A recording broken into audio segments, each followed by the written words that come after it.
सुप्रभात। मैं हूं जगेंद्र राणा। आज की हमारी आध्यात्मिक चर्चा का विषय है इच्छाओं का पूर्ण शमन। इच्छाओं का पूर्ण शमन। देखिए, मानव मस्तिष्क में असंख्य स्मृति कण हैं। मनुष्य जो कुछ देखता, सुनता और आस्वादन करता है, उन सबका स्मृति कणों पर चित्रण होता रहता है। जब मनुष्य नेत्र श्रोत्र खोले हुए बाह्यमुख होता है, तब बाह्य शब्दों, दृश्यों और आस्वादनों के चित्र स्मृति कणों पर खिंचते रहते हैं। स्मृति कणों पर खिंचे हुए ये चित्र आवाज़ों, आकृतियों, वस्तुओं, घटनाओं तथा आस्वादनों के पहचानने और चिंतन करने में सहायक होते हैं। ये स्मृति कण प्राण के वेग से सोते जगते सदा ही गति करते रहते हैं। जब मनुष्य नेत्र स्रोत मुख बंद करके ध्यान करना आरंभ करता है, तब नवीन चित्रों का चित्रण बंद हो जाता है और खिंचे हुए चित्र प्राण के वेग से मस्तिष्क में गति करते हुए मन रूपी विद्युत से पूर्णाकृत होकर दिखाई देते हैं और उन्हीं के अनुसार विचार आते जाते हैं। तो ध्यान की अवस्था में यदि प्राण की गति का स्तंभन कर दिया जाए, तो स्मृतिकण जहाँ के तहाँ स्तंभित हो जाते हैं। मनोविद्युत बात रहित दीपक के समान निश्चल हो जाती है। श्रवण और दर्शन के संस्थान निश्चेष्ट हो जाते हैं और उस अवस्था में ध्यान स्थिर हो जाता है। ध्यान की अनवरत स्थिरता से समाधि सिद्ध हो जाती है। अब भगवान बुद्ध ने बताया कि हमारी इच्छाएं ही हमारे दुख का कारण है। सामान्यतः हम यही सोचते हैं कि जीवन का सुख इच्छाओं के पूरा कर लेने में है, और बुद्ध कहते हैं कि इच्छाएं दुख का कारण। तो ये तो दोनों बातें उल्टी हो गई।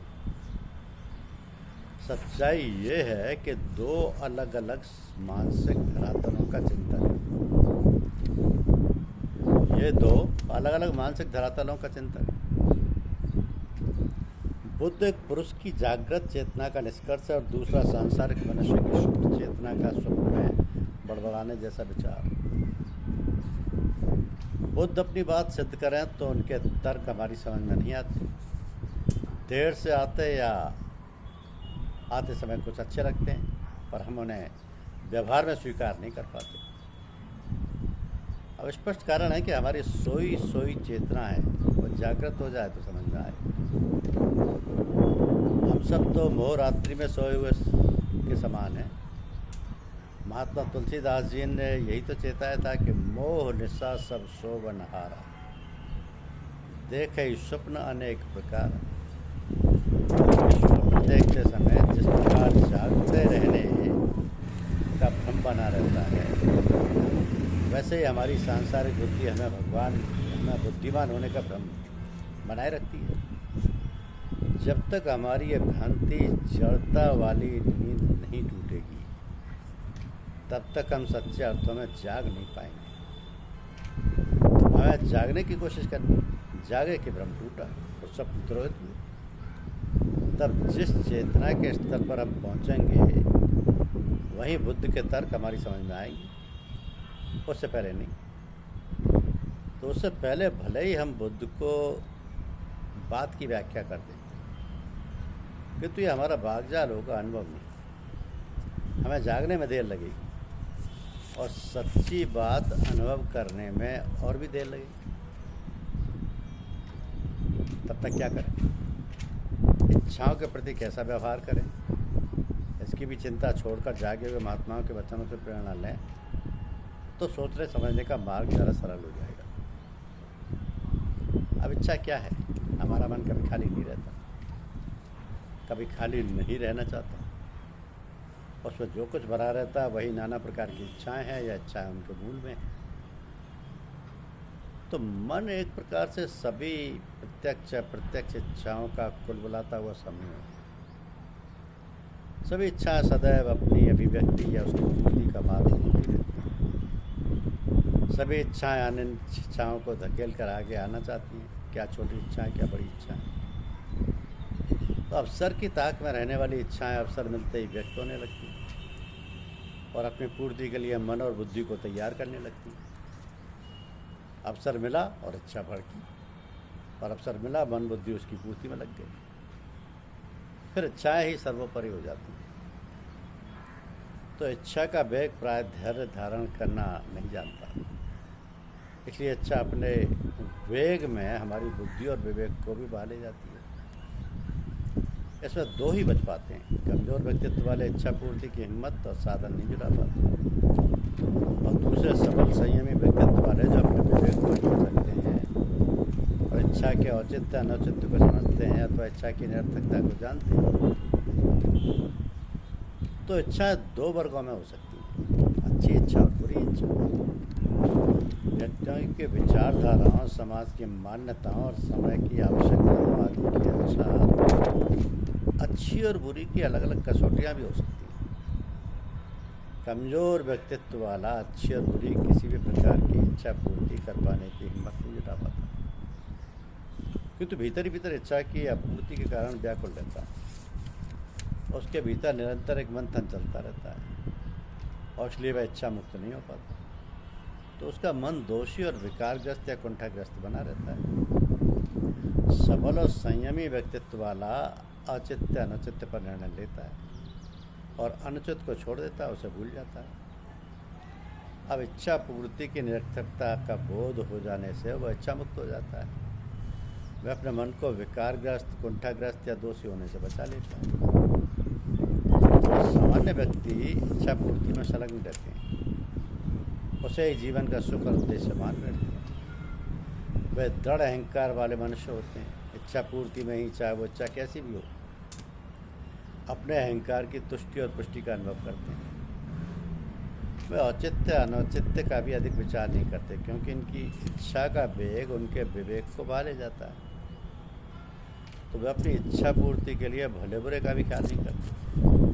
अधिकांशतः येन केन प्रकारेण इच्छा पूर्ति कर लेना चाहते हैं।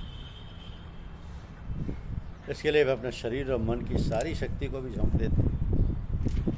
प्राय इच्छा पूर्ति में असफल होने पर क्रोध और दुख से भर जाते हैं और इस प्रकार अपने मन को अतिशय विकारग्रस्त कर लेते हैं। यदि इच्छा पूर्ति में सफल हो गए तो आगे का रास्ता और भी खुल जाता है। इच्छाएं बढ़ जाती हैं और व्यक्ति अब उनकी पूर्ति के लिए उद्योग करने लगता है। पूरी हो गई इच्छा से भी बड़ी इच्छा उत्पन्न हो जाती है। जब इतना पा लिया तो और अधिक पाने का लालच व्याकुल करने लगता है। इच्छा पूर्ति से मन को शांति चाहिए थी, वह और भी अशांति से भर जाता है। परिणाम स्वरूप सभी स्थितियों में होता है, परिणाम सभी स्थितियों में होता है दुख,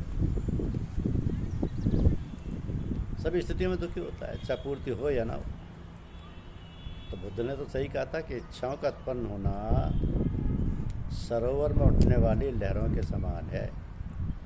निरंतर और अनंत काल तक इच्छाएं उठती रहेंगी। हम कब तक मूर्खों की भांति उनकी तृप्ति का प्रयास करते रहेंगे, अपनी शारीरिक और मानसिक शक्तियों का दुरुपयोग करते रहेंगे और अपनी ऊर्जा का ह्रास करते रहेंगे। ये तो सोचना ही होगा। सच्चाई ये है कि इच्छाओं का कोई अस्तित्व नहीं होता। मन अपने खालीपन को भरने के लिए ना कुछ में से जाने क्या कुछ या बहुत कुछ बनाकर अपने भीतर रखता रहता है। मन के इस कार्य में हमारी इंद्रियां प्रत्यक्ष अप्रत्यक्ष रूप से पूरी सहायता करती है। इच्छाओं का अनुभव हमें इंद्रियों और मन के वेग के रूप में होता है।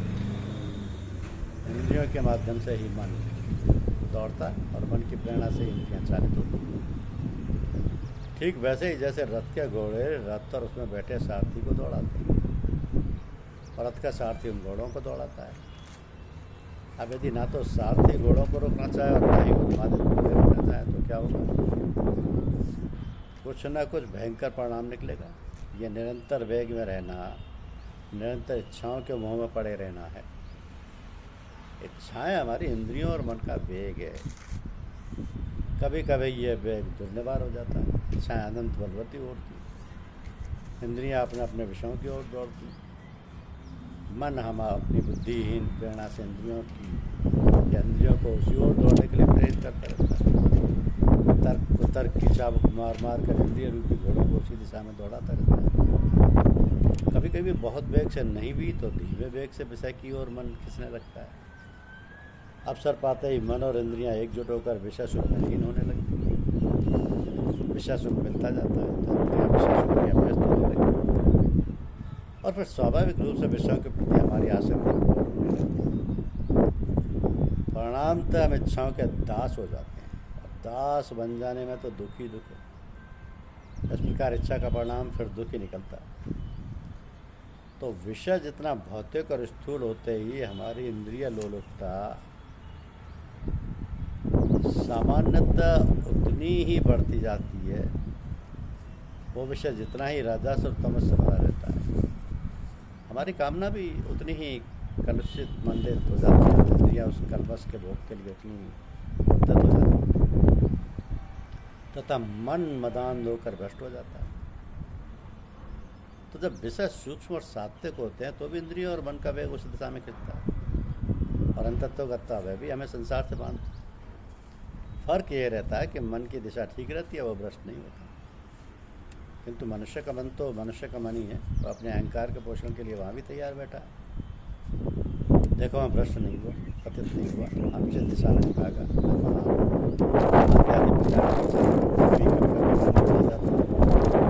और अंततः मन को विकारग्रस्त कर देता है। तो साधक के लिए तो ये भी हानिप्रद ही है। इच्छाओं का हटना स्वाभाविक है। इंद्रियां इच्छाओं की पूर्ति में भागेंगी, मन को इस ओर खींचेंगी, हमें संसार से बांधेंगी। अब बंधना तो किसी न किसी प्रकार से आएगी। ये बंधना ही इच्छा का परिणाम है और बंधने से ही दुख उत्पन्न होते हैं। इसलिए दुख का कारण इच्छाएं हैं। हम संसार में हैं तो मन हमें संसार से बांधेगा। बंधना सुनिश्चित है तो सोच विचार कर अपने निर्णय से बंधें, परोपकार से बंधें, प्रेम से बंधें, मानवता से बंधें। ये निर्णय हमें संसार से बांधेगा पर हमें भ्रष्ट होने से, कलुषित होने से और पतित होने से बचा लेगा। तो एक सीधा मार्ग है पर सावधान रहना होगा कि सरल सीधे मार्ग पर चलते हुए भी हम अहंकार के गर्द गुबार अपने ऊपर ना चढ़ने दें, नहीं तो सारी यात्रा कारत हो जाएगी, मन भी मलिन हो जाएगा। तो इंद्रियां विषयों की ओर उन्मुख होंगी। हम अपने विवेक से इंद्रियों के विषय बदल दें। थोड़ा अपने विवेक के अनुशासन स्वीकार कर लें। मन और इंद्रियों के विषय सूक्ष्म और सात्विक हो जाएं, ये प्रयत्न किया जा सकता है और हमें करना भी चाहिए। इच्छा शांत नहीं होती, उनका दमन करना प्रतिक्रिया का प्रतिक्रिया होना स्वाभाविक है, उसी प्रकार दमन का विस्फोट होना भी प्राथमिक। इसलिए इंद्रियों को थोड़ी ताड़ना तो देनी चाहिए, अर्थात उन पर कुछ नियंत्रण करने का अभ्यास तो करना ही चाहिए, किंतु दमन की प्रतिक्रिया में इच्छाएं अपने दुर्निवार वेग से उठने लगे, ऐसा नहीं होना चाहिए। इच्छा सरलता से पीछा छोड़ने वाली नहीं है, ये तो हटी वाला है। बुखार होने पर भी आइसक्रीम खाने की हक का हट बालक को देती है, ऐसा ही कभी कभी हमारी इच्छाएं भी करती हैं। तो क्या हमें ऐसी इच्छा पूर्ति कर लेनी चाहिए या ज्वरग्रस्त बालक को आइसक्रीम दे देनी चाहिए? चिंता न चिंता विचार करना ही होगा, उनको समझाना होगा, एक और ले जाकर बहलाना फुसलाना होगा, थोड़ी ताड़ना देनी होगी या कभी कभी आंशिक पूर्ति भी करनी होगी, इस उद्देश्य के साथ कि इच्छाओं का शमन। वस्तुतः हमारी इच्छा मनोशक्ति भी है, उसे हम अपनी ऊर्जा बना सकते हैं। इस ऊर्जा का अपव्यय हमें नहीं करना चाहिए। जैसे विद्युत शक्ति से चलने वाली इलेक्ट्रॉन ऊपर भी ले जा सकती है और नीचे भी उसी प्रकार हमारी इच्छा शक्ति, हमारी मनोशक्ति, हमारी मानसिक ऊर्जा हमें अधोगामी भी बना सकती है, ऊर्ध्वगामी। इसलिए इच्छाओं का दमन होना चाहिए या इच्छाओं को पूर्ति होनी चाहिए। वही इच्छा शक्ति हमें मोक्ष बना देती है। जब इच्छाएं नहीं होंगी तो दुख से भी निवृत्ति हो जाएगी।